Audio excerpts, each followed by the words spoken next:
فتح مکہ کے موقع پر قریش کی ایک بی بی نے چوری کر لی، مقدمہ دائر ہوا، تفتیش کے بعد جرم ثابت ہو گیا، نبی کریم سید عالم صلی اللہ علیہ وسلم نے فرمایا اس کا ہاتھ کاٹا جائے گا۔ وہ لوگ حضرت اسامہ بن زید کے پاس آئے اور بڑی حکمتیں بیان کی، بڑے دلائل دیے، بہت ساری باتیں سمجھائیں، کہنے لگے ابھی نیا نیا کلمہ پڑھا ہے، ذرا دین میں آ جائیں گے، تھوڑے سے سمجھ جائیں گے، پھر حد قائم ہوگی تو بھاگیں گے نہیں، ذرا انہیں آ لینے دو، سمجھ لینے دو۔ نبی کریم علیہ السلام سے کہیے تھوڑی سی حضور رعایت کر دیں، ذرا قریب آئیں گے تو حد جاری ہو جائے گی۔ حضرت اسامہ بن زید تیار ہو گئے، انہیں پتا تھا کہ حضور میری بات کبھی لوٹایا نہیں کرتے۔ جناب اسامہ کہتے ہیں میں حضور کے قریب آ کے بیٹھا، اور میں نے بیٹھا نا جب حضور کے پاس تو بات کوئی نہیں کی، سرکار نے رخ پھیرا، کیسے آئے ہو؟ عرض کیا یا رسول اللہ، سب کہیے گا صلی اللہ علیہ وسلم۔ میں نے عرض کی حضور ایک چھوٹی سی بات کرنی تھی، تو حضور نے فرمایا کرو۔ یا رسول اللہ بات ذرا مشکل ہے، فرمایا تو کر تو صحیح۔ حضور وہ چھوٹی سی سفارش، فرمایا بول بات کر اسامہ، تیری بات کون لوٹاتا ہے؟ جناب اسامہ بن زید کہتے ہیں میں نے کہا حضور وہ قریش کی بی بی جس پر چوری ثابت ہو گئی ہے، اگر اسے تھوڑی رعایت مل جائے تو اس کا قافلہ نیا نیا آیا ہے، قبیلہ نیا نیا اسلام قبول کیا، حضور تھوڑی رعایت مل جائے تو چلو پختگی کے بعد جیسے آپ چاہیں گے۔ میرے محبوب نے رخ پھیرا تو جناب اسامہ بن زید کہتے ہیں میرا وجود تھر تھر کانپنے لگا، بس غضب سے ان کے خدا بچائے۔ فرماتے ہیں میں کانپنے لگا، نبی پاک نے فرمایا اسامہ مجھے تو بڑا پیارا ہے، بڑا عزیز ہے، پر میں رب کریم کے حدود کے معاملے میں کسی کی پرواہ نہیں کرتا۔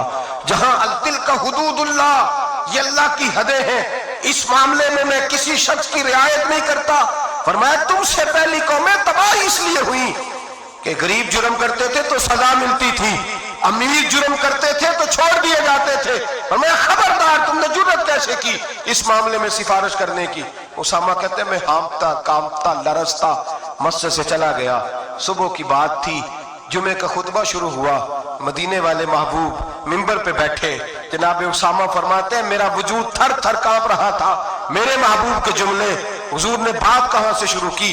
فرماتے ہم سب جانتے تھے کہ نبی پاک کو سب سے زیادہ محبت حضرت جناب سیدہ فاطمہ زہرا کے ساتھ ہے، سب سے زیادہ پیار ان سے کرتے۔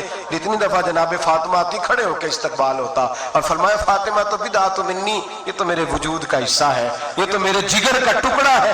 فرماتے نبی پاک علیہ السلام نے جملے کیا ارشاد فرمائے؟ فرمایا لوگوں کو کیا ہو گیا ہے، اللہ کی حد کے معاملے میں سفارش کرتے ہیں؟ فرمایا مجھے قسم ہے اللہ کی عزت کی، اگر میری بیٹی فاطمہ بھی چوری کرتی تو میں اس کا ہاتھ کاٹ ڈالتا، فاطمہ بنت محمد کو بھی سزا ہوتی۔ گویا لفظ کیا ہے؟ محبوب نے فرمایا میں اپنی محبت پر پیر رکھتا، محبت کچل ڈالتا، لیکن اللہ کے دین کو نافذ کرتا۔ میں فاطمہ کے ساتھ، بات کو سمجھ رہے ہیں آپ حضرات؟ میرا جملہ آپ نے سمجھا نہیں۔ فرمایا میں اپنی محبت کو کچل ڈالتا، اپنی محبت کو بولیے، اپنی محبت کو گویا کچل ڈالتا، اور اللہ کے دین کو، میں دین کے معاملے میں کسی کی رعایت، یہاں تو پیر صاحب کہتے ہیں تبلیغ کی تو بگڑ جائیں گے، ان کو کہہ دیا دین پہ عمل کرو تو یہ آئیں گے نہیں۔ کہتے ہیں میں تینوں خواب دیکھی سی راتی تو مینوں نظر آیا سا، بابا فرید صاحب بھی تینوں یاد کر رہے تھے میری خواب میں۔ اس کو چڑھایا جاتا ہے، بڑھایا جاتا ہے، لیکن اس کو ڈانٹا نہیں جاتا شرعی معاملات میں۔ کہتا ہے ہمارا خیال رکھتا ہے نا اتنا ہی کافی ہے، دین کا رکھے چاہے نہ رکھے۔ میرے عزیز، میرے نبی کریم سید عالم صلی اللہ تعالی علیہ وآلہ وسلم نے حدود اللہ کے معاملے میں سخت حکم دیا۔ یہاں لوگ کہتے ہیں میرا پتر نہیں مانتا، وہ کہتا ہے ساری رات ناچ گانا کرنا ہے، نہیں دیتے، منڈا نہیں مانتا۔ محبت دیکھنی ہے کہ دین دیکھنا ہے؟ نہ بولو، لیکن بات تو سچی ہے نا، بولے نہ بے شک آپ حضرات، لیکن بات تو سچ، محبت دیکھنی ہے کہ دین؟ چلو جنہیں بولو انہیں تو دیکھو گے نا انشاءاللہ تعالی، باقی بھی انہوں نے دیکھ کے صحیح انشاءاللہ تعالی۔ بیٹے کی بات ماننی چاہیے کہ نبی پاک کی؟ باپ کی بات ماننی ہے کہ نبی پاک کی؟ بھائی کی بات ماننی ہے کہ نبی پاک کی؟ کہتے ہیں جی وہ فلاں نہیں مانتا، کیا مطلب ہے تیرا؟ میرے نبی کریم سید عالم صلی اللہ علیہ وسلم نے فرمایا اسامہ تجھ سے تو بڑا پیار ہے نا، لیکن فاطمہ سے مجھے سب سے زیادہ پیار ہے۔ اگر فاطمہ بنت محمد بھی چوری کرتی تو میں پیار نہ دیکھتا، میں رب کا دین دیکھتا، میں حدود اللہ نافذ کرتا، حدود اللہ۔ نبی پاک سید عالم صلی اللہ علیہ وسلم کو جلال آتا تھا جب کوئی اللہ کی حد توڑتا تھا. نبی رحمت علیہ اصل بات کیا تھی؟ بڑی محنت سے حضور نے دین سجایا, بڑی محنت سے. ہم لوگ کہتے ہیں نا میرا خون پسینہ شامل ہے, اور میرے بھائی اس دین کی بنیادوں میں میرے رسول کا خون پسینہ شامل ہے. صحابہ کہتے ہیں جب مسجد نبی بنائی تو حضور جب اینٹیں اٹھاتے تھے تو پسینہ بہہ کے اینٹوں پہ گرتا تھا, اسی لیے تو آج تک وہاں سے خوشبو آتی ہے, اس لیے تو آج تک وہاں سے خوشبو آتی ہے. حضور کا پسینہ گرتا تھا. اور احد میں میرے رسول پاک نے یوں اپنے خون کو اپنے ہاتھوں پہ رکھ لیا اور کہا اے اللہ تو دیکھ رہا ہے نا یہ مجھے جانتے نہیں, انہیں ہدایت کا نور عطا فرما دے. اور میرے بھائی خون پسینہ حضور نے دین سینچا سوارا, اپنی اولاد کی قربانی دی. جس مکان کو تو نے اپنے ہاتھ سے ٹائلیں لگائی ہو تیرا اپنا بیٹا بھی وہ ٹائل توڑ دے تو تھپڑ مارتا ہے, وہ تجھے پتا نہیں میں نے پردیس کاٹ کاٹ کے بنایا ہے اور تو توڑ رہا ہے. معمولی سمجھتے ہو دین کی دھجیاں بکھیرنا؟ جب تو دین کی نافرمانی کرتا ہے تو مدینے والے رسول کا دل دکھ جاتا ہے. گویا حضور فرماتے ہیں کیا کر رہے ہو, میں نے بڑی مشقت سے تمہیں دین دیا ہے, میں نے خون پسینہ لگا کے تم تک پہنچایا تھا, تم نے ایک رات میں اڑا کے رکھ دیا, تم نے چند منٹوں میں تباہی لگا دی سارے دین کی, ساری شریعت کی دھجیاں بکھیر دی. اور میرے بھائی میرے حبیب کریم سید عالم نور مجسم صلی اللہ علیہ وسلم جلال کرتے اس لیے کہ محبت سے دین سینچا تھا, سوارا تھا. خیال کریں, غور کریں, میرے محبوب کریم محبوب پاک علیہ السلام کن باتوں میں جلال فرماتے, امتیوں سے ناراض ہو جاتے. حضرت عمر کی شان سے تو کوئی انکار نہیں نہ کر سکتا. میرے محبوب نے خود فرمایا ہے, فرمایا میرا عمر جس گلی سے گزرے شیطان راستہ ہی بدل جاتا ہے. اور نبی پاک علیہ السلام کے ایک حدیث یوں بھی ہے, فرمایا جب تک عمر دنیا میں رہے گا جہنم کو تالا لگا رہے گا, یہ لوگوں کو گناہ ہی نہیں کرنے دے گا تو لوگ دوزخ میں جائیں گے کیسے, یہ تالا لگا دے گا دوزخ کو. اتنا عظیم شخص جناب عمر کہتے ہیں مجھ سے بھی حضور ایک دن ناراض ہو گئے, غضب سے ان کے خدا بچائے, غضب سے ان کے خدا بچائے, جلال باری عتاب میں مجھ سے بھی ناراض ہو گئے, اور گرا جو نگاہ سے ان کی وہ سنبھل نہیں سکتا. حضرت عمر فرماتے ہیں کئی مہینوں حضور کے ان جملوں کی اس ناراضگی کی ٹیسیں میرے سینے میں اٹھتی رہیں, اور آج بھی جب خیال آتا ہے تو میں اللہ کی بارگاہ میں سجدے میں گر جاتا ہوں کہ اللہ وہ میری بڑی خطا تھی. سنو حضرت عمر فاروق رضی اللہ تعالیٰ عنہ سے لوگوں نے کہا عمر ہوا کیا, تو فرمانے لگے مجھے پتا چلا کہ تورات انجیل اور زبور بھی اللہ کی کتابیں ہیں, تو میں کہیں سے تورات اٹھا لایا اور مسجد نبی میں میں نے بیٹھ کے پڑھنی شروع کر دی. فرمانے لگے مدینے کے محبوب تشریف لائے, حضور نے میری طرف دیکھا اور حضور تورات کو بھانپ گئے, دیکھ گئے کہ تورات ہے. نبی پاک نے فرمایا کیا پڑھ رہے ہو؟ عرض کی حضور تورات پڑھ رہا ہوں. تو فرماتے ہیں حضرت عمر یہ لفظ میرے منہ سے نکلے تو میں نے حضور کے چہرے کا رنگ بدلتے دیکھا, بس غضب سے ان کے خدا بچا, میں نے رنگ بدلتے دیکھا, چہرہ انور پہ جلال دیکھا. اور حضور نے فرمایا عمر جو دین میں نے تمہیں دیا ہے وہ مکمل نہیں, جو پیغام میں نے تم تک پہنچایا ہے وہ کامل نہیں, جو شریعت میں لے کے آیا وہ اکمل نہیں. ایک در پھڑیے ایک نو منیے ایک دئی ہو کے مریے. فرمایا وہ مکمل اور کامل نہیں, کامل نہیں. حضرت عمر کہتے ہیں یا رسول اللہ کیا ہوا؟ فرمایا تو تورات پڑھ رہا ہے. اور پھر حضور نے اگلے لفظ ادا فرمائے, فرمایا قسم مجھے اللہ کی عزت کی اگر آج موسیٰ حیات ظاہری میں ہوتے, سیدنا موسیٰ علیہ السلام اگر آج حیات ظاہری میں ہوتے تو فرمایا وہ میرا کلمہ پڑھ کے میری شریعت کی پیروی کرتے. تم تورات پڑھ رہے ہو, تم لوگوں کے پیچھے جا رہے ہو. فرمایا میں اپنی محبت کے معاملے میں کسی کی شراکت پسند, آپ لفظوں پہ غور کریں نا, جب مشکات میں حضور آئے ہیں تو ایک صحابی کہہ رہے تھے حضرت موسیٰ کلیم اللہ ہے, دوسرے کہہ رہے تھے جناب عیسیٰ روح اللہ ہے, تیسرے کہہ رہے تھے ابراہیم خلیل اللہ ہے. حضور نے کیا فرمایا ذرا انداز دیکھیے نا, ایک نو منیے ایک در پھڑیے تے ایک دئی ہو کے مریے. محبت میں شراکت داری قابل قبول ہے, یہ کیسے ہو سکتا ہے میرے سامنے کو کسی اور کا نام لے جائے, یہ ممکن ہے؟ وہی نہیں. میاں شیر محمد شرک پوری رحمت اللہ تعالیٰ علیہ ریاکاری پہ بات کر رہے تھے, دکھاوا نہ کرو, دکھاوا نہ کرو, کسی اور کو اللہ کی عبادت میں شامل نہ کرو. ان کا ایک بیلی کہنے لگا میاں صاحب سمجھ نہیں بھی لگ دی کہ رب کریم کو کیوں اتنا ناپسند ہے کوئی اور بھی دیکھ لے, کیوں اتنا ناپسند ہے؟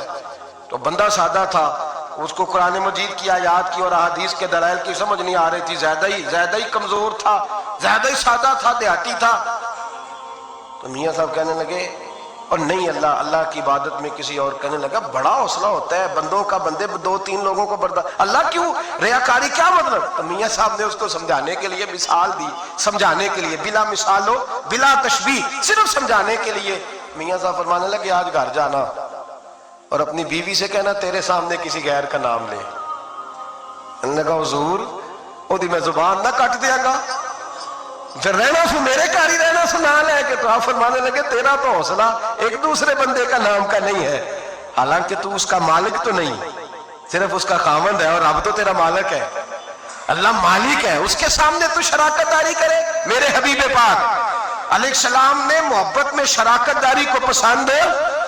ایک صحابی کہہ رہے ہیں حضرت ابراہیم خلیل اللہ، ایک کہہ رہے ہیں جناب عیسیٰ ذبیح اللہ، حضرت اسماعیل ذبیح اللہ، تیسرے کہہ رہے ہیں موسیٰ کلیم اللہ، چوتھے کہہ رہے ہیں حضرت عیسیٰ. حضور آئے فرمایا کیا کہہ رہے ہو؟ الا و انا حبیب اللہ. وہ سارے اپنی اپنی شانوں والے ہیں، تم میری طرف دیکھو، مجھے اللہ نے اپنا محبوب بنایا ہے، میں اللہ کا محبوب ہوں. تم دائیں بائیں کیوں دیکھتے ہو؟ میری طرف دیکھو.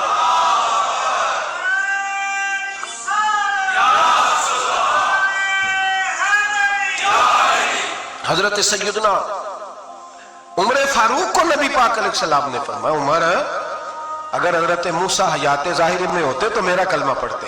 تم دائیں بائیں دیکھ رہے ہو، کوئی بچہ نہیں ہوگا سیاستدان جس نے کرسمس کا کیک نہ کاٹا ہو، کوئی بچہ نہیں ہوگا. کسی نے کوئی ہولی میں جا رہا ہے، کوئی دیوالی میں جا رہا ہے، کوئی ادھر بھاگ رہا ہے، کوئی ادھر بھاگ رہا ہے. اب اور بھی کچھ لوگ جدید ہو گئے.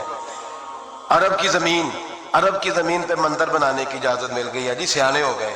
میرے رسول کریم سید عالم صلی اللہ علیہ وسلم نے فرمایا منسوخ ہو گئے دین. اب قیامت تک سکہ چلے گا تو محمد عربی کا چلے گا، اب قیامت تک ڈنکا لگے گا تو یا رسول اللہ کے نعرے کا ڈنکا بجے گا. اب کسی اور کی بات چل سکتی؟ اگر دنیا میں اب عبادت ہوگی تو مسجد میں ہوگی. هو الذی ارسل رسولہ بالہدی ودین الحق لیظہرہ علی الدین کلہ.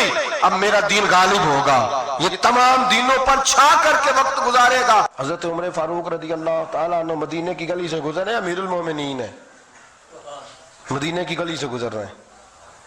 ایک گھر کے اندر سے بچیوں کے رونے کی آواز آئی. بچیاں رو رہی ہیں اور بچی اپنی ماں سے کیا کہتی ہے؟ کہتی ہے اماں ابو بکر تو اب انتقال کر گئے. حضرت عمر کا پہلے دن ہے خلافت کا، اب ہمارا کیا بنے گا؟ ابو بکر تو وصال کر گئے. حضرت عمر فاروق رضی اللہ تعالیٰ عنہ نے رونے کی آواز سنی، دروازے پہ دستک دی، کہا بیٹو کیا بات ہے؟ تو بچیاں کہنے لگیں عمر ہمارے ابا جی ہماری 10-15 بکریاں ہیں، تو ہمارے والد صاحب ان کا دودھ دھو کے بیچا کرتے تھے، گزارا ہو جاتا تھا. جس دن ابا جی فوت ہوئے تو اس دن سے لے کر ابو بکر صدیق روز عصر کے بعد آیا کرتے تھے، ہماری بکریوں کا دودھ دھو کے دیتے تھے، کچھ ہم پیتی تھی، کچھ بیچ لیتی تھی، گزارا چلتا تھا. جس دن ابو بکر صدیق خلیفہ بنے تو ہم نے جا کے کہا ابو بکر اب کون دودھ دھوئے گا؟ تو سیدنا صدیق اکبر رضی اللہ تعالیٰ عنہ نے فرمایا بیٹے پہلے تو میں مرضی سے خدمت کرتا تھا، اب تو مصطفیٰ کی امت کی نوکری میری ڈیوٹی بن گئی ہے، تو میں آؤں گا. بچیاں رو رہی ہیں، حضرت عمر کو بتاتی ہیں، کہتی ہیں ابو بکر چلے گئے ہیں تو ہم پریشان ہیں، یتیم ہیں، لاوارث ہیں، بھائی کوئی نہیں، کون آئے گا، کون دیکھ بھال کرے گا؟ حضرت عمر فاروق گھٹنوں کے بل زمین پہ بیٹھ گئے، ان چھوٹی چھوٹی بچیوں کو سینے سے لگایا، فرمانے لگے میں ابو بکر کا کیا کروں، میرے لیے رستے بڑے مشکل کر گیا ہے، میں اس کے کس بادشاہ وقت ہو کے وہ غریبوں کے گھروں میں آ کے ان کی بکریوں کا دودھ بھی دوتا تھا، امیر المومنین ہو کے یہ رنگ بھی تھا. فرمایا بیٹیوں فکر نہ کرنا، جب تک عمر زندہ رہے گا، عمر آتا رہے گا، یہ نوکری کرتا رہے گا. کچھ دن بیتے تو حضرت عمر فاروق کو یاد آیا اوہو مدینے میں ایک بوڑھی اماں بھی رہتی ہے جس کا کوئی گھر کا کام کرنے والا نہیں، اور جس بی بی کا کوئی بال بچہ نہیں اور آنکھوں سے بھی وہ نابینی ہے. حضرت ابو بکر صدیق رات کے سناٹے میں جایا کرتے تھے، اس کے گھر میں جھاڑو دیتے تھے. یہ بادشاہ ہے، اس کی فقیری کا رنگ دیکھو، اس کو کنویں سے پانی بھر کے لا کے دیتے تھے. اور یہ لفظ آپ سنیں گے تو حیران ہو جائیں گے. اس بوڑھی اماں کے لیے نا ایک کونے میں گھر میں دور بار شیر میں ایک جگہ کھود دی تھی جہاں وہ بی بی پخانہ اور پیشاب کرتی تھی، امیر المومنین حضرت ابو بکر صدیق رات کو جاتے تھے اور اس کا وہ پخانہ وہاں سے اٹھا کے باہر پھینک کے آیا کرتے تھے۔ اس عورت نے پیغام بھیجا کہ عمر سے کہو میری بھی ڈیوٹیاں تو نے سر انجام دینی ہیں۔ عمر فاروق ساری رات کام کرتے، سناٹا گہرا ہوتا تو جھاڑو دبایا ہے بغل میں، اور عمر فاروق نکلے ہوئے اس بی بی کے گھر میں جھاڑو دیا جا رہا ہے۔ حضرت انس بن مالک فرماتے ہیں میں نے آخری عمر میں بھی اس بوڑھے عمر کو دیکھا ہے، اس بڑھاپے میں بھی میں نے اس شخص کو دیکھا ہے کہ جب وجود کمزور ہو گیا، داڑھی سفید ہو گئی، لیکن پھر بھی اس کا انداز نہیں بدلا۔ اس نے ساری زندگی بادشاہی میں فقیری کر کے گزار دی، یہ پھر بھی کسی کے گھر میں جھاڑو دیتا ہے، کسی کی بکریوں کا دودھ دھوتا ہے، یہ کسی غریب میرے دوست یہ۔ اور جب سیدنا فاروق اعظم رضی اللہ تعالیٰ عنہ خطبہ دینے بیٹھتے ہیں تو کپڑے پھٹے ہیں، پیوند لگے ہیں، مزاج سادہ ہے، بڑا مال آیا ہے، بڑا مال، لیکن تقسیم کر دیا، اور یہی انداز آگے اپنے گورنروں کو دیا۔ حضرت سعید بن عامر رضی اللہ تعالیٰ عنہ آپ کے گورنر ہیں، حمص کے گورنر ہیں۔ جب لسٹ آئی نا غریبوں کی، حضرت عمر نے کہا کہ حمص کے جتنے غریب لوگ ہیں ان کی لسٹ بنا کے بھیجو، ان کو چندہ لگانا ہے۔ تو 17ویں 18ویں نمبر پر حضرت سعید بن عامر کا نام بھی آ گیا، گورنر صاحب کا۔ تو حضرت عمر نے سوچا شاید کوئی اور سعید بن عامر ہے، فرمانے لگے یہ کون ہے؟ جس کی ڈیوٹی لگائی تھی اس سے کہنے لگے یہ سعید کون ہے؟ تو کہا حضرت جی ہمارے صوبے کا گورنر۔ تو فرمایا اس کی لسٹ فقیروں میں؟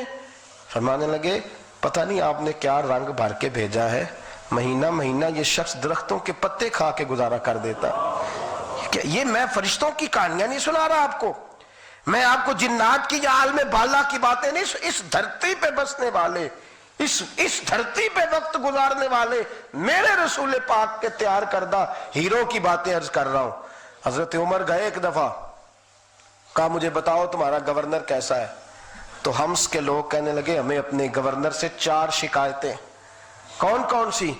کہ پہلی بات تو یہ ہے کہ گورنر صاحب کو چاہیے فجر کے وقت آئیں، یہ سورج نکل آتا ہے تو باہر آتے ہیں گھر سے، سورج نکل آتا ہے تو آپ کہہ کے تو دیکھیں کسی معمولی سرکاری ملازم سے بھی، پھر آپ دیکھیے آپ کا کیا بنتا ہے۔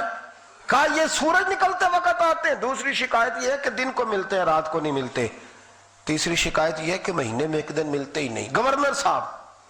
چوتھی شکایت ہے کہ روتے ہیں، کبھی کبھی اتنا روتے ہیں کہ بے ہوش ہو جاتے ہیں۔ حضرت فاروق اعظم نے کھڑا کر لیا، فرمایا سعید تیری شکایات آئی ہیں؟ کہ حضور حکم۔ فرمایا سنا ہے پہلے تو فجر کے وقت آ جاتا تھا لوگوں کے مسائل سننے، اب تو سورج نکلتے وقت آتا ہے۔ کہ حضور بیوی بیمار ہو گئی ہے اور گھر میں نوکر تو ہے کوئی نہیں، تو میں سویرے اٹھتا ہوں تو پہلے ناشتہ بناتا ہوں، بچوں کو کھلاتا ہوں۔ اس عورت نے 35 سال میرے ساتھ وفا کی ہے، اب چارپائی پہ ہے تو میں اس کے منہ میں لقمے ڈالتا ہوں۔ کہا اسے کھانا کھلا کے جب وہ دعا دیتی ہے تو پھر نکلتا ہوں۔ تو کہا سنا ہے تو ہفتے میں ایک دن ملتا ہی نہیں، مہینے میں۔ کہنے لگے حضرت جی جب مدینے سے آیا تھا تو ایک کرتا اور ایک تامد ساتھ لایا تھا، مجھے آج 2.5 سال ہو گئے ہیں، میں نیا لباس نہیں خرید پایا۔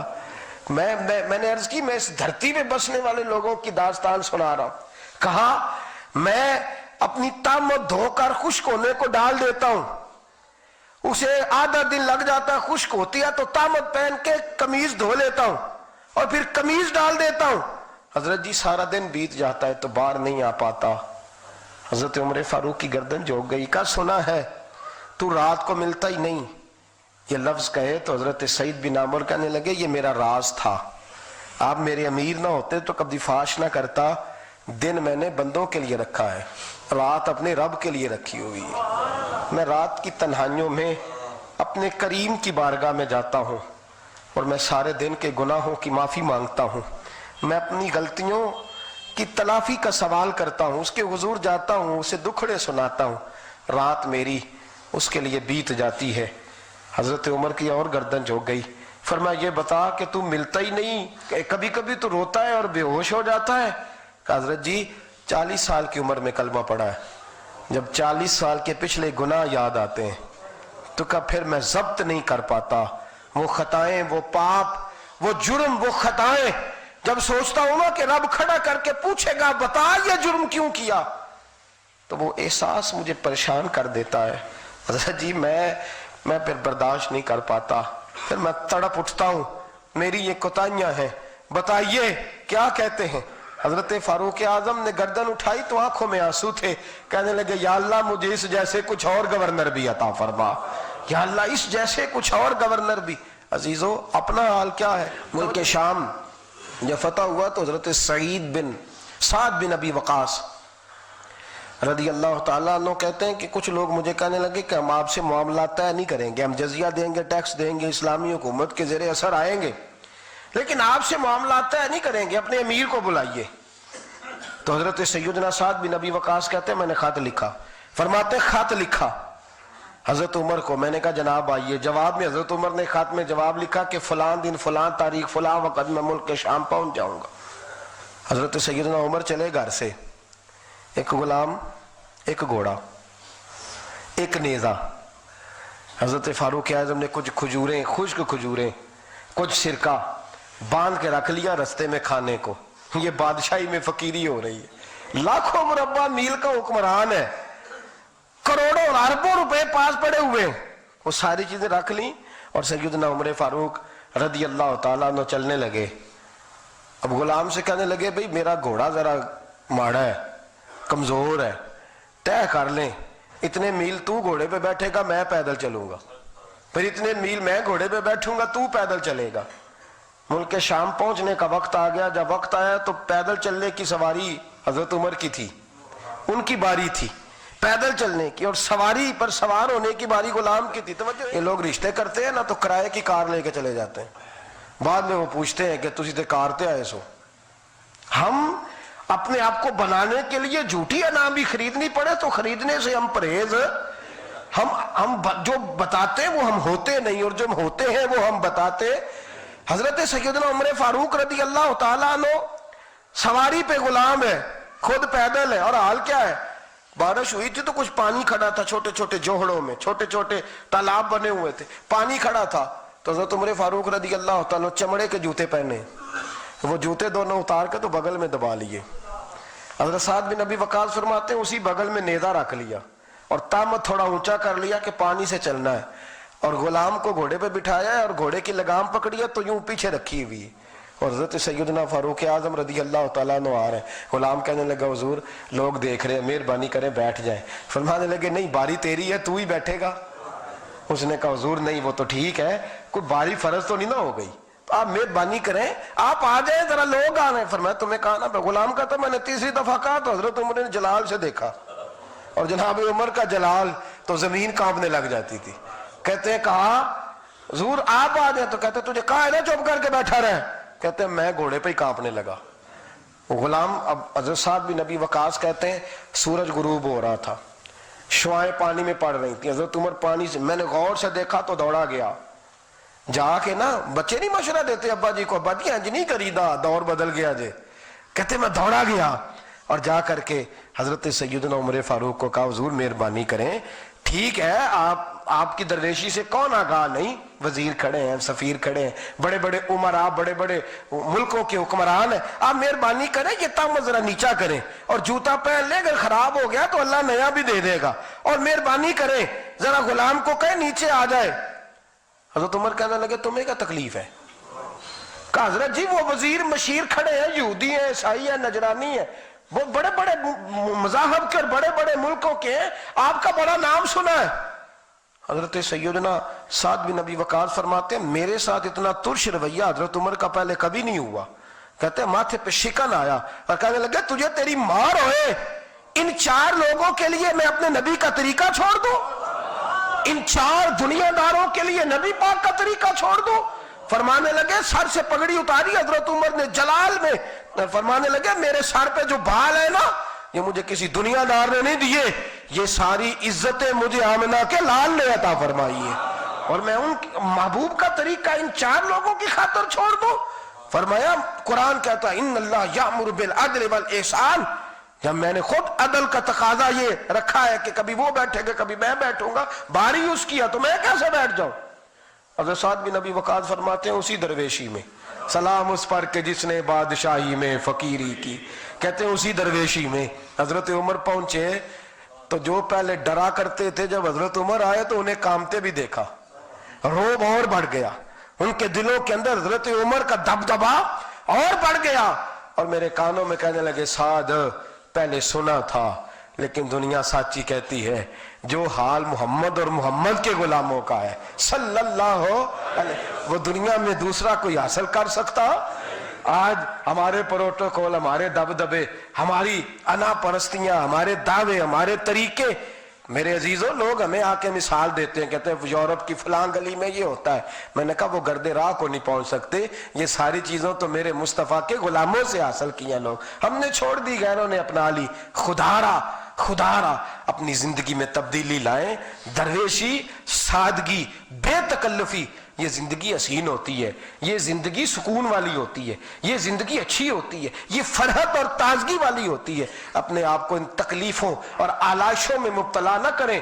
اگر اللہ مال دے، عزت دے، دولت دے، اللہ تعالیٰ نفاست عطا کرے تو پھر اپنے آپ کو سادہ کریں، آزاد کریں، کھلی ہوئی کتاب بنا کے اپنے آپ کو رکھیں۔ مجھے ایک بچہ کہنے لگا حضرت جی جب بھی آتے ہیں آپ کہیں بیٹھے مل جاتے ہیں، ہم کسی کو لا کے کہتے ہیں جناب حضرت جی بڑے مصروف ہیں اور آپ یہاں آگ تاپ رہے ہیں جلا کے، مہربانی فرمائیں۔ میں نے کہا یار 2-4 دن تو بن سور کے بیٹھنا بندے کے لیے آسان ہوتا ہے، سارا دن ملمہ سازی کر کے رکھنا اتنا آسان کام ہو؟ تو ویسے بھی بندہ جو ہو وہ نظر آئے تو اس کے لیے زیادہ بہتر ہوتا ہے، جو ہو وہ دکھائی دے، وہ زندگی آسان ہو جاتی ہے، بہتر ہو جاتی ہے۔ اور ویسے بھی جو کھلی ہوئی کتاب ہوتی ہے اس میں لوگ مشکوک نہیں ہوتے، جو بندی ہوئی ہوتی ہے نا اس میں لوگوں کو خبر نہیں ہوتی کہ نہ جانے یہ کیا معاملہ ہے۔ میرے عزیزوں اپنے آپ کو بے تکلف بنائیں۔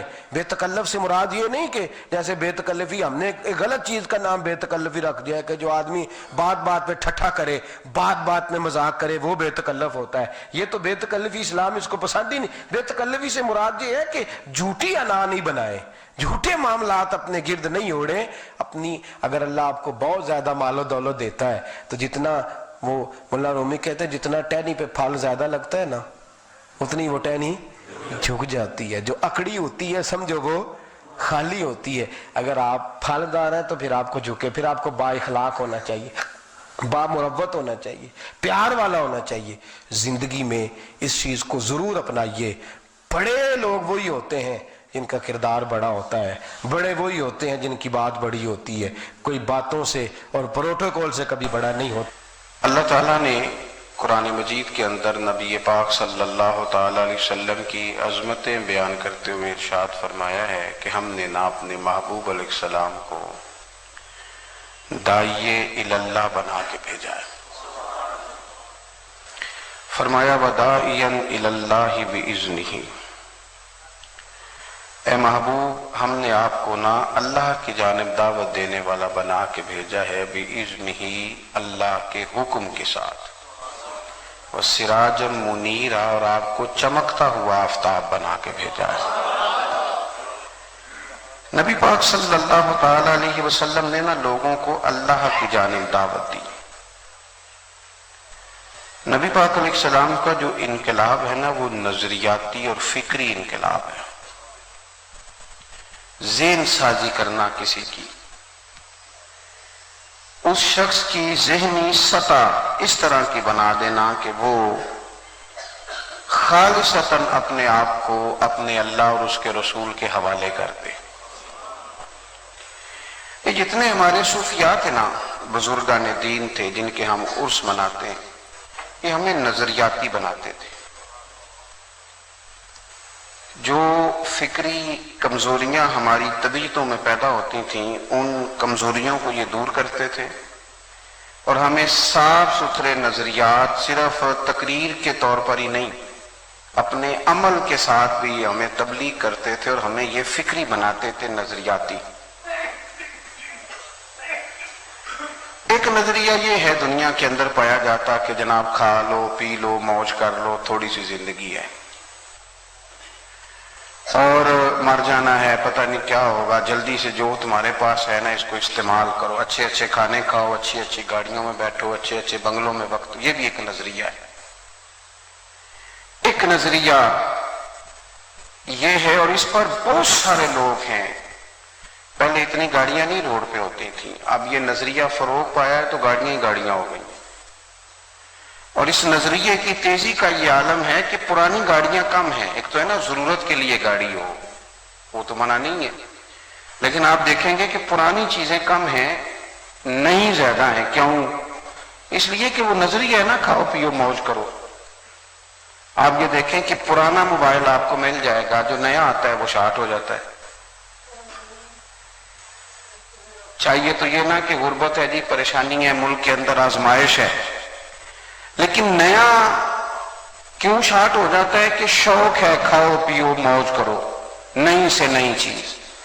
زرعی زمینیں تیزی سے ختم ہو رہی ہیں، سوسائٹیاں بن رہی ہیں، اس لیے کہ بنگلوں میں رہنے کا شوق ہے، بڑی بڑی کوٹھیاں بنانے کا شوق ہے، مزاج بن کے. یہ ایک نظریہ ہے. ایک نظریہ کیا ہے؟ ایک نظریہ وہ ہے جو رسول کریم نے عطا فرمایا،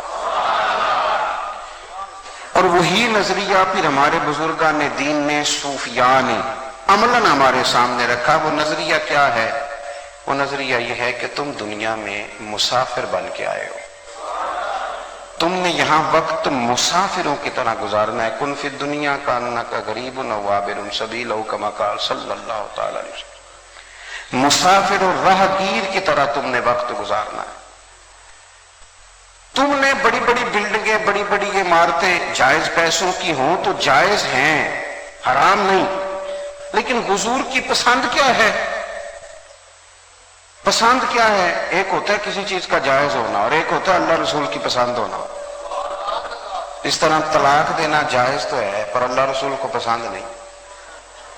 ہر جائز کام بھی پسندیدہ نہیں ہوتا. بڑی بڑی بلڈنگیں جائز ہیں، آپ کے پاس جائز پیسے ہیں، بنائیں، لیکن پسند کیا ہے؟ کہ ایک صحابی نے بہت اونچا مکان بنا لیا، نبی کریم علیہ السلام گزرے، فرمایا کس کا گھر ہے؟ فلاں بن فلاں کا. حضور ناراض ہو گئے، چہرے پر ناراضگی آئی. لوگوں نے اس کو کہا آج حضور آئے تھے، تیرا مکان پسند نہیں آیا. وہ چاہتے تو جا کے پوچھتے، اگر مگر کرتے، کوئی بات کرتے، حضور کیا دین میں اس کی پابندی ہے، کیا اس کی حرمت ہے، کیا نہیں بنانا چاہیے. انہیں پتہ چلا نا حضور کو پسند نہیں. تے وہ جنت میرے کس کاری جتھے یار نظر نہ ہو. اور مولانا حسن رضا فرمانے لگے رنگے چمن پسند نہ پھولوں کی بو پسند، ہم کو ہے وہ پسند جسے آئے تو پسند. کہا حضور کو پسند نہیں آیا، کئی پکڑی، کدال پکڑا، چھت پہ چڑھے، سارا ہی مکان گرا دیا، سارا ہی گرا دیا، سارا ہی. اور آ کے عرض کی یا رسول اللہ جو آپ کو پسند نہیں تھا نا، میں نے زمین سے ختم ہی کر دیا. ہمیں حضور نے فرمایا کہ تم نے نا اللہ سے جوڑ کے رہنا ہے، تم نے نظریاتی بننا. دولتوں کا چکر، یہ مال، یہ دنیا، یہ بھاگنا، یہ دوڑنا، سارے رشتے ہی لالچ کے، سارے تعلقات ہی مفادات کے، سارا آنا جانا ہی دنیا داری کے لیے. بعض اوقات اللہ ماشاءاللہ خالص دیندار لوگوں کا کام بھی دنیا داری کا، ان کا اٹھنا بیٹھنا بھی دنیا داری کا. وہ خاص للہیت جو حضور نے پیدا کی، خاص اپنے آپ کو اللہ سے جوڑنا، اپنے آپ کو اللہ کے حوالے کرنا. ہمارا نا غیبی طاقتوں پر خاص یقین ہے کہ اللہ رسول کی جو غیبی طاقتیں وہ ہماری مددگار ہوتی ہیں. اب ہم تیزی سے کس طرف بڑھ رہے ہیں؟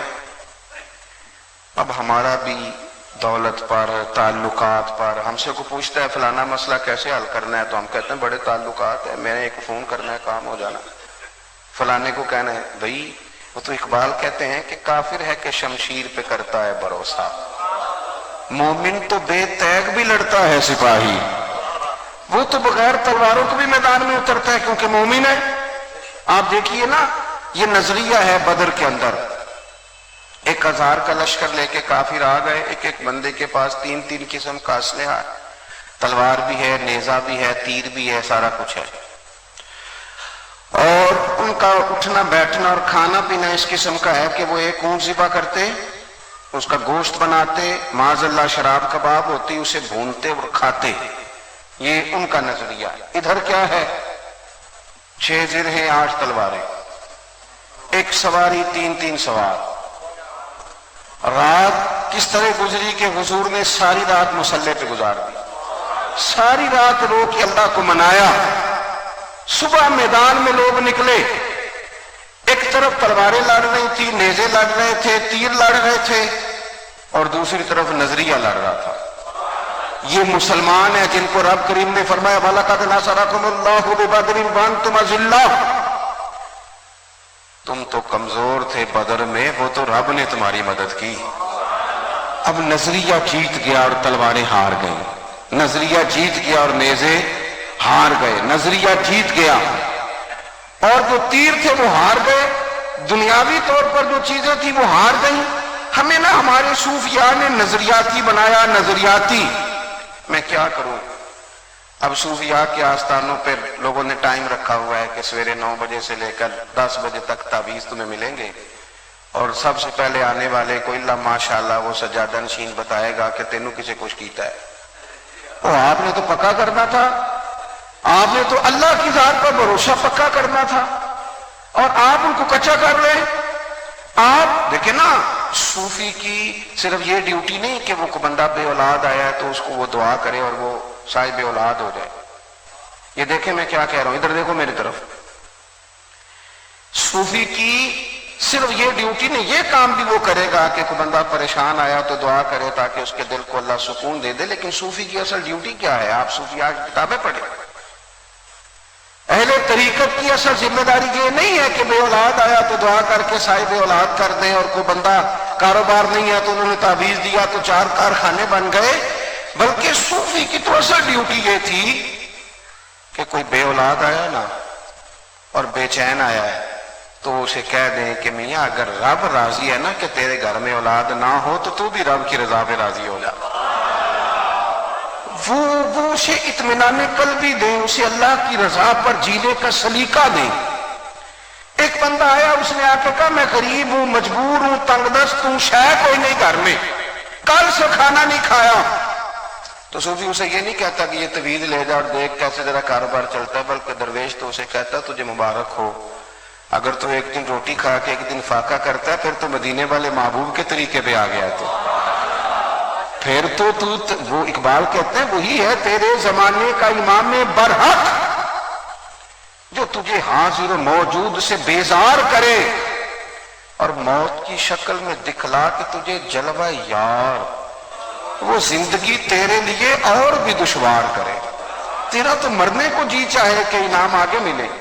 صوفیاء تو بندے کو نظریاتی بناتے، وہ تو ذہن دیتے ہیں کہ سارا کچھ اللہ کے حوالے کرنا ہے، بجائے اس کے کہ کمزوریاں آ جائیں، بجائے اس کے کہ اور زیادہ انسان مشقت کا شکار ہو جائے. صوفیاء تو شہاب الدین غوری تو سوئے ہوئے تھے آرام سے. شہاب الدین غوری کو جانتے ہو؟ چلو نہ ہی کر دو تاکہ میں تعارف کرا دوں. جانتے ہیں؟ دربار شریف دیکھا ان کا؟ انہوں نے کوئی سجادہ نشین ہی نہیں کورس ہوتا تو تسی بھی تک لیندے. یہ سوابا جاؤ نا، سوابا تو 3 کلومیٹر اندر جانا، وہاں حضرت شہاب الدین غوری کی قبر ہے. یاد رہ جائے گی بات. سوابا کا پتہ ہے؟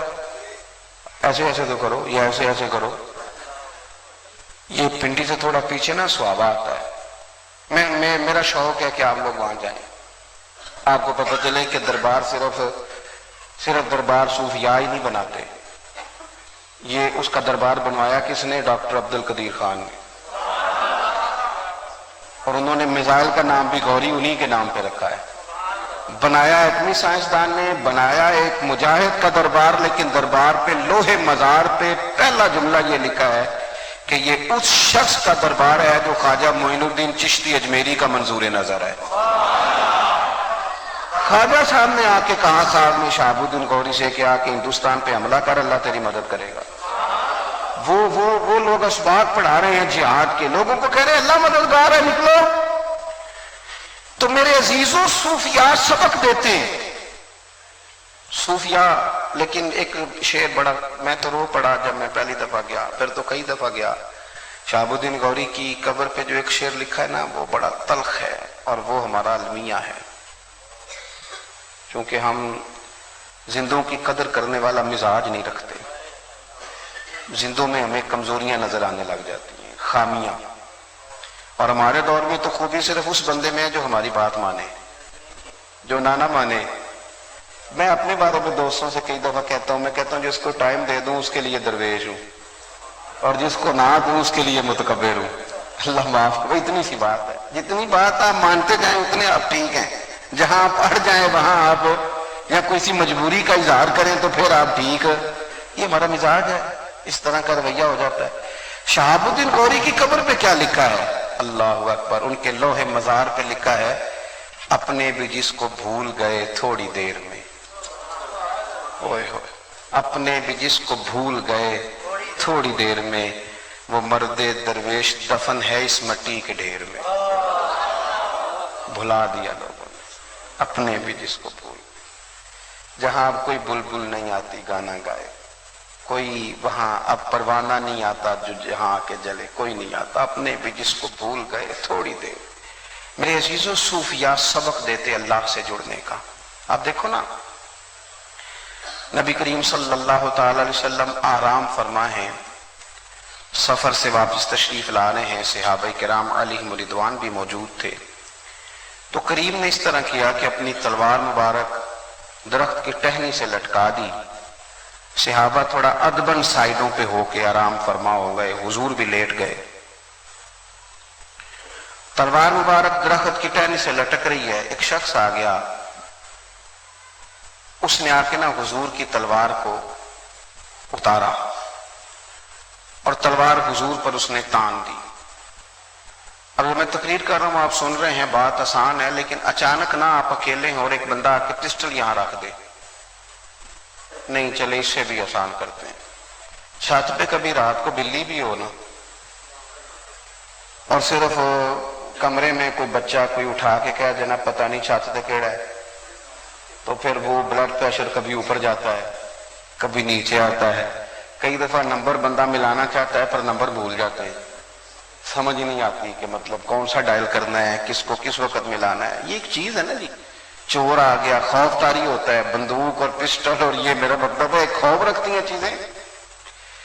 اب آپ بات کو سمجھیں کہ نظریہ ہوتا ہے. ایک بندے کو ڈاکٹر صاحب نے کہہ دیا کہ جناب تو نا 15 دن مہینے کا مہمان ہے, میری رپورٹیں کہتی ہیں تو مر جائے گا. ایک غیر نظریاتی بندہ ہے, وہ بات سن کے مر جاتا ہے, اور ایک نظریے والا ہے, وہ کہتا ہے ڈاکٹر صاحب آپ جو کہہ رہے ہیں اپنے علم کے مطابق کہہ رہے ہیں, ہونا تو وہ ہے جو میرا رب چاہے گا. تو یہ تو بڑے سال بھی زندہ رہ سکتا ہے, نکال لے گا وقت, کیونکہ نظریے جیا کرتے. تلوار اس نے حضور پہ تان لی, محبوب کریم علیہ السلام نے مقدس آنکھیں کھولی. میں نے کہا کہ اچانک ہم پر کوئی پسٹل رکھ دینا. وہ میرے ساتھ کئی دفعہ یہ بھی ہوتا ہے کہ بہت رات کو کبھی سفر پہ, اب تو خیر میپ کی آسانی ہو گئی, کچھ سال پہلے نا کبھی دیر سے کہیں رات کو پہنچتے تھے نا, تو کسی سے ایڈریس پوچھنے کو آواز لگاتے تھے تو بندہ بھاگ جاتا تھا, بھئی یہ اندھیرے میں ایڈریس پوچھ رہے ہیں, پتہ نہیں کیا معاملہ ہے. لوگ دوڑ جاتے تھے, کہتے تھے یہ پتہ نہیں کون لوگ ہیں گاڑی پہ اور میرا مطلب ہے کھڑا کر رہے ہیں. خوف اختاری ہوتا تھا, اور ماحول بھی اس طرح کا ہے. تلوار اس نے حضور پہ تانی, آپ توجہ کریں گے, محبوب کریم علیہ السلام نے آنکھیں کھولی. اس کے لفظ کتنے سخت ہیں, کہتا ہے حضور آپ کو مجھ سے کون بچائے گا, قریب سے ابھی بھی کوئی نہیں اور آپ کے پاس اسلحہ بھی کوئی نہیں, آپ لیٹے ہوئے. اب ایک سیکنڈ میں اگر تلوار چلے تو معاذ اللہ کچھ کا کچھ ہو سکتا ہے, کون بچائے گا. یہ نظریہ ہے. محبوب نہ لیٹے ہیں, کوئی بے چینی کا اظہار نہیں کیا, بلکہ حضور مسکرائے. یہ کمال, یہ نظریاتی ہوں تو پھر آپ مسکراتے ہیں, پر دشمن تڑی لگائے تو آپ ہنستے ہیں. آپ فرماتے ہیں تو میرا کیا کر سکتا ہے, میں کل وارث ہوں, میں تو اللہ رسول والا ہوں. حضور مسکرائے, کون بچائے گا. تو مسکرا کے دھیمے لہجے میں, کوئی جذباتی نہیں, دھیمے لہجے میں حضور نے فرمایا کیا کہا, کون بچائے گا. فرمایا مجھے میرا اللہ بچائے گا. اب اس لفظ میں طاقت ہے. وہ درویش نے کہا تھا کہ جو بندہ تم سے کہے نا کہ میں نے اپنا معاملہ اللہ کے سپرد کر دیا, اسے ڈرا کرو. اس نے سب سے بڑی کورٹ میں مقدمہ درج کر دیا. اور یہ جو لفظ اللہ ہے نا, اس میں تاثیر ہی بڑی ہے. ابو علی سینا بہت بڑے سائنسدان تھے, حضرت ابو الحسن خرقانی کی محفل میں آ کے بیٹھ گئے تو شیخ اپنے مریدوں کو اللہ اللہ بتا رہے تھے, اللہ اللہ سکھائی جا رہی تھی. میں کچھ عرصہ پہلے ایک بزرگ کی تقریر سن رہا تھا, تو وہ کہہ رہے تھے اب اللہ اللہ سے نکل کے نا خانقاہوں سے تو جہاد کرنا چاہیے. تو میں نے ان سے کہا بزرگوں پہلے وہ خانقاہ تو بتائیں جہاں اللہ اللہ ہو رہی ہے, اب تو سیاست ہی ہو رہی ہے, اللہ ماشاء اللہ جہاں بھی ہو رہی ہے. ہو سکتا ہے کچھ جگہ ہوں، ورنہ وہ مریدوں کے بیچ بیٹھ کے ذکر کرانا، مراقبہ کرانا، وظائف بتانا، ان کے اسباق بدلنا، وہ کہاں رہ گیا معاملہ؟ کان کہوں میں مجاور رہ گئے یا غور کن؟ حضرت ابو الحسن مریدوں کو اللہ اللہ بتا رہے تھے تو ابو علی سینا بھی بیٹھا تھا، تو شیخ نے فرمایا بھی اللہ اللہ کرو گے تو دل نرم ہو جائے گا۔ تو سائنسدان تھا نا، عقل مند تھا، تو کہنے لگا دیکھو مولوی جو مرضی بتا دیتے ہیں لوگوں، ذات خدا میں تو تاثیر ہوئی، اب نام خدا میں معاذ اللہ کیا تاثیر ہے؟ ایک ہے اللہ کی ذات، آپ کی سمجھ میں بات آ رہی ہے میری؟ وہ اپنی عقل کے زور پر اعتراض قائم کرتا ہے، معاذ اللہ کہتا ہے ایک ہے ذات خدا، اللہ تو سارا کچھ کر سکتا ہے، اور ایک ہے یہاں لفظ اللہ لکھ دیا جائے، یہ تو لفظ اللہ ہے نا، یہ تو اسم اللہ ہے، ذات اللہ تو نہیں۔ تو وہ کہنے لگا ذات خدا میں تو تاثیر ہوئی تو یہ نام خدا میں، میری بات کی سمجھ آ رہی؟ پھر غور کریں۔ اس نے اعتراض قائم کیا، کہنے لگا مولوی کہہ رہا اللہ اللہ کے لفظ سے دل نرم ہوگا، کہنا چاہیے اللہ چاہے گا تو تمہارا دل نرم ہوگا، لفظ خدا۔ جب اس نے یہ بات کہی نا، توجہ ہے میری بات پر، تو حضرت بھی بڑے علم و حکمت والے تھے، فوراً فرمانے لگے، کہنے لگے ابو علی سینا تو بھی گدھا ہی ہے۔ اب اتنے بڑے سائنسدان کو اتنے لوگوں کے بیچ گدھا کہہ دیا، اس کا تو رنگ بدل گیا، آنکھیں سرخ ہو گئیں، ہاتھ کانپنے لگے، مجھے کہہ دیا گدھا۔ جب چند منٹوں میں اس کی کیفیت بدل گئی تو حضرت مسکرائے، فرمانے لگے ابو علی سینا گدھے کے نام میں اتنی تاثیر ہے، تیرا رنگ بدل گیا، بتا اللہ کے نام میں کتنی تاثیر